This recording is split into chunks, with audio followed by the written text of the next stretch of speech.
Welcome to the Financial Freedom Network, where we keep you updated on everything connected to Social Security. So, if that affects you, stay tuned, my friends. So, I've seen some government curveballs in my time, but this one, well, it might just take the cake. So, a few years ago, I had a client, let's call her Mary. She lived in a rural town in Arizona with no internet access, limited transportation, and her only source of income, you guessed it, Social Security. Now, she missed a critical update on her benefits and she went 3 months without a single payment. Why? Because of one tiny paperwork issue. Now, why do I bring this up now? Because something eerily similar is happening right now. And if you don't take action before April 14th, you could be looking at serious delays or even worse, no check at all. So just before we take a deep dive, it's imperative that you hit that like button and subscribe so that you get notified the minute we produce another game-changing video that affects your finances. I promise you'll appreciate it. So buckle up and let's plunge straight in. So let's start with the good news because yes, there is actually some good news.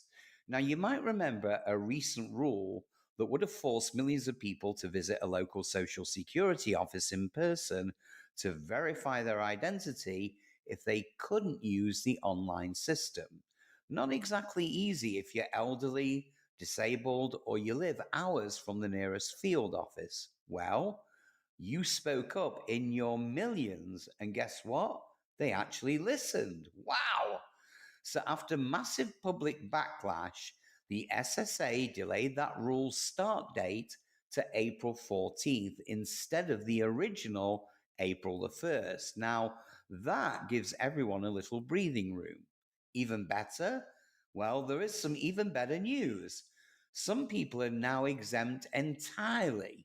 So, if you're applying for SSI, Social Security Disability, or Medicare, and you can't verify online, you can now finish your application over the phone. And that, my friends, is a huge win, especially for people dealing with transportation issues or even health concerns.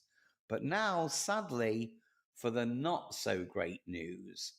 So if you're applying for retirement, survivor's benefits, spousal or child benefits, and you can't verify your identity online, you will need to go into a Social Security office starting April 14th, unless you qualify for a very narrow exception like being terminally ill or in a prisoner pre-release program.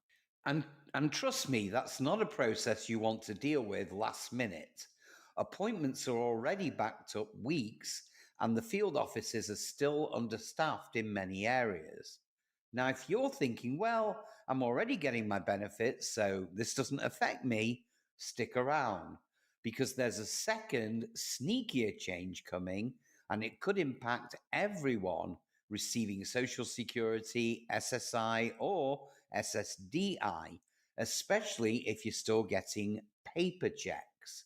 So, Trump recently signed an executive order that will stop the federal government from issuing paper checks effective on September the 30th, 2025. So, let me say that one more time because it's very important. No more checks in the mail. Now, what that means is no checks for Social Security, no checks for SSI, no checks for SSDI. Now, after that date, everything has to be paid via direct deposit, direct express card, or another approved digital method.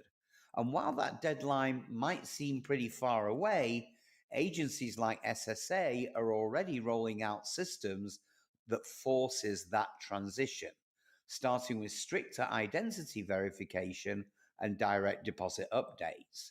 So if you're still receiving checks by mail and you haven't switched to direct deposit, you need to act now because once April 14th hits, changing that could mean a trip to the Social Security office, and we already know how messy that can be. Oh, And just to make things even more complicated, the government is launching a new tool called AVS, and that stands for Account Verification Service.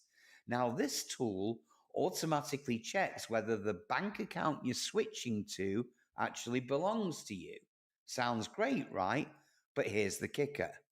If your benefits are sent to a spouse or maybe a caregiver account, well, AVS could flag it and delay or reject the change altogether.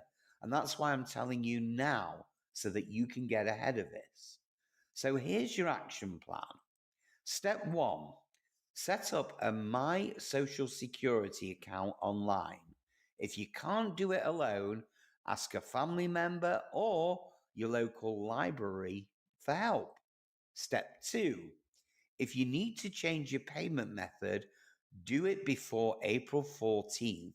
You can still verify over the phone for now. Step 3, if your payments go to someone else's account, try to switch to an account under your name to avoid getting flagged.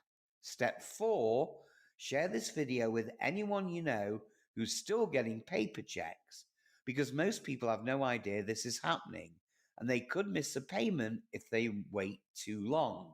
Now, here's your bonus tip. If you ever get locked out of your My Social Security account, and believe me, it happens more than you think, don't panic. Call SSA immediately and ask for a one-time code to reset your access. You don't want to wait until April 13th to figure this all out. Now, these changes are moving fast, and if history is any indication, more are coming. So let me ask you, do you feel like these updates are actually making the system safer, or are they just adding more hoops for people to jump through? Drop your comments below.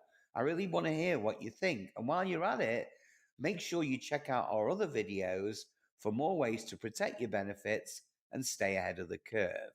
So like, comment, and subscribe because you deserve to know what's coming before it affects your wallet. So have a great day, my friends, and stay safe.